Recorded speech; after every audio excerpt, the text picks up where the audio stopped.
Hello नमस्कार। तर आज सकाळी सकाळीच प्रवासाला सुरुवात झालेली आहे आणि सकाळी थोडंसं आम्ही लवकरच निघालेलो होतो। तर प्रवास कशासाठी चालू आहे तर जसं की तुम्हाला टायटलवरून लक्षात आलेलंच असेल की काहीतरी स्पेशल आज आहे, तर तो व्हिडिओमध्ये पुढे तुम्हाला समजेलच। तर आम्ही आलेलो आहोत माझ्या माहेरी, आणि सगळ्यांना माहीत पण नव्हतं आम्ही येणार आहे म्हणून, कारण सगळ्यांसाठी सरप्राईज द्यायचं होतं। तर म्हटलं चला आज न सांगताच जाऊया, कारण एरवी माहेरी जायचं म्हटलं की मम्मीला त्यांना सगळ्यांना आपण म्हणजे मी तरी सगळं सांगते की येणार आहे, तोपर्यंत मम्मीचं सगळा स्वयंपाक वगैरे सगळं रेडी असतं। तर इथे आम्ही आता पोहोचलेलो आहोत, तर रिॲक्शन बघूया।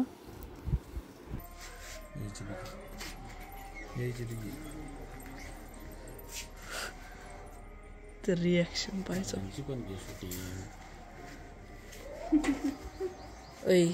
तर घरी पोहोचल्यानंतर बर्थडे बॉयनेच डोअर ओपन केलेला आहे आणि आज त्याचे काही फ्रेंड्स पण आलेले होते केक कटिंगसाठी। तर इथे आमची शरीरानी रेडी होऊन बसलेली आहे आणि त्याच्या काही मित्रांनी वगैरे केक कटिंग केली। त्यानंतर आम्ही पण सेलिब्रेशन करणार आहोत घरी।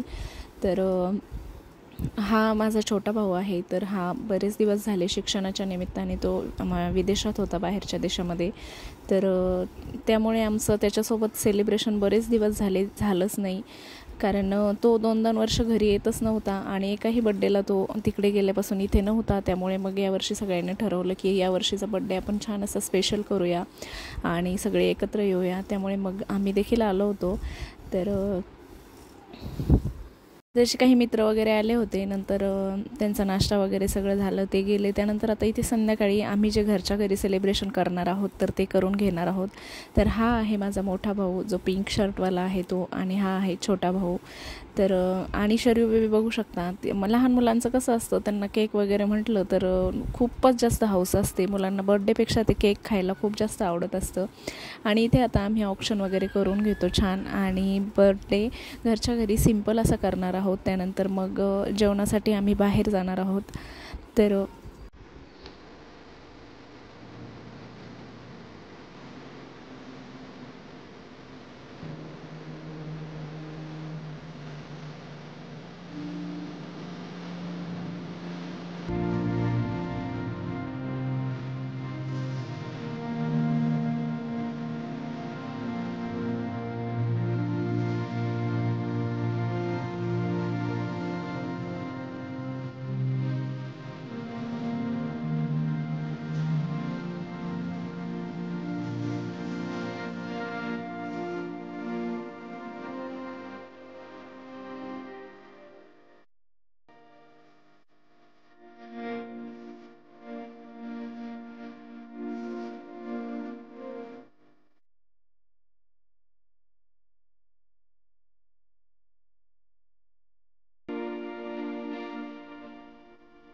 तर थोडीशी स्पीड जास्त वाढवलेली आहे, कारण की व्हिडिओ खूप जास्त मोठा होईल आणि तुम्हाला पाहायला बोर व्हायला नको, म्हणून थोडीशी मी ते स्पीड वाढवलेली आहे। आणि जसं की तुम्ही बघताय सगळी फॅमिली एकत्र असल्यावर जो आनंद असतो ना, तर खरंच खूप वेगळा असतो तो।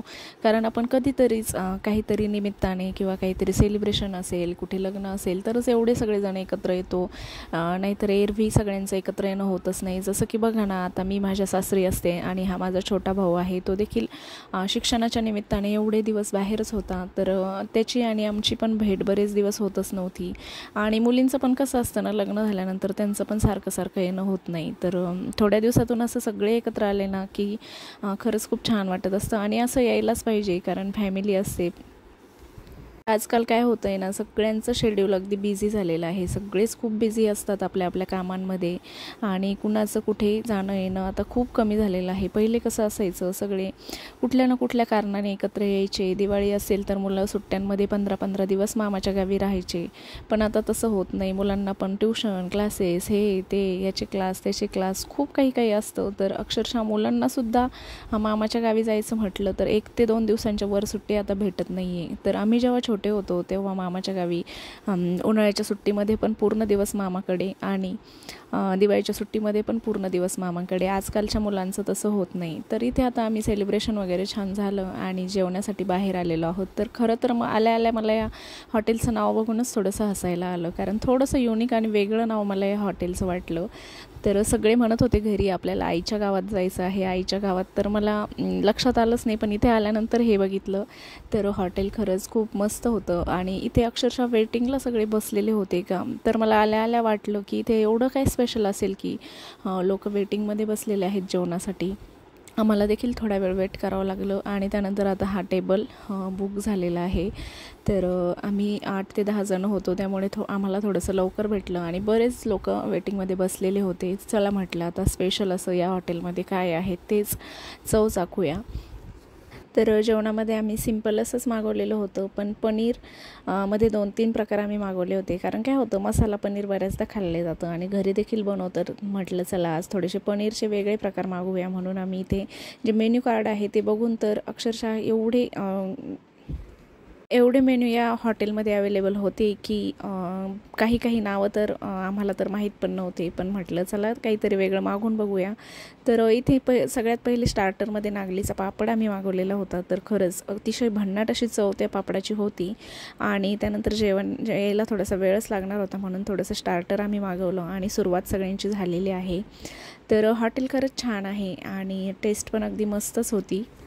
आणि तुम्हाला खरं सांगू का मैत्रिणींनो, मला या हॉटेलमधल्या जेवणापेक्षा देखील इथल्या ज्या प्लेट्स आणि जे सर्व करण्याची भांडी होती ती खरंच खूप आवडली. मी हातात घेऊनसुद्धा बघितली. खूप जड असे ते ताटं आणि त्या प्लेट्स होत्या, तर मला त्या खरंच खूप आवडल्या. आणि मला खरंच तुम्हाला सांगते, कुठलीही लेडीज असेल ना तर तिचं भांड्यांकडे अगदी लक्ष जातं म्हणजे जातंच. तसंच माझंही गेलं आणि आमचा तोच विषय चालू होता की मला जेवणापेक्षा ना इथले ताटच खूप आवडले. तर मला त्या वेटरला विचारावं असं पण वाटलं की तुम्ही हे कुठून मागवता. खरंच हसण्यासारखी गोष्ट आहे, पण असतं ना लेडीचं एक की त्यामुळे मी हे शूट घेऊन तुम्हाला तुमच्यासोबत पण शेअर करावं म्हटलं, कारण माझ्या ब्लॉग बघणाऱ्या शक्यतो सगळ्या माझ्या मैत्रिणीच आहेत आणि त्यांना देखील हे ताटं आवडतील म्हणून मी शेअर केले आहे. तर मैत्रिणींनो, तुम्हाला कसे वाटले ते देखील मला सांगा. आणि इथे तंदूर रोटी बनवण्याचं काम चालू होतं, तर मला थोडंसं शूट करावं असं वाटलं. किती मेहनत असते ना खरंच यांची.